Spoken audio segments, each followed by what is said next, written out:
જામનગરમાં કાલાવડ નાકા બહાર આવેલ પુલ જર્જરિત હાલતમાં હોય તેના પર ભારે વાહનોનું આવાગમન રોકવા માટે ઊભા કરવામાં આવેલ પોલ જ અકસ્માતજનક સ્થિતિમાં છે।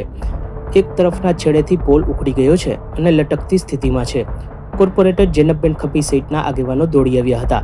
સત્તાધીશોને રજૂઆતો કરી હોવા છતાં કોઈએ ધ્યાન ન આપ્યું હોવાનો આરોપ પણ લાગી રહ્યો છે।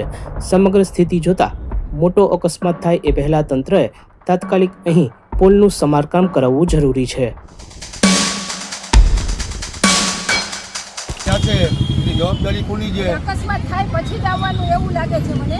અકસ્માત નથી થયો એટલે રાહ જોવે છે, અકસ્માત થઈ જાય પછી જ આવે। 1 કલાક જેવું થઈ ગયું। આઈસર વાળો હતો ઉપર મળીને ગયો।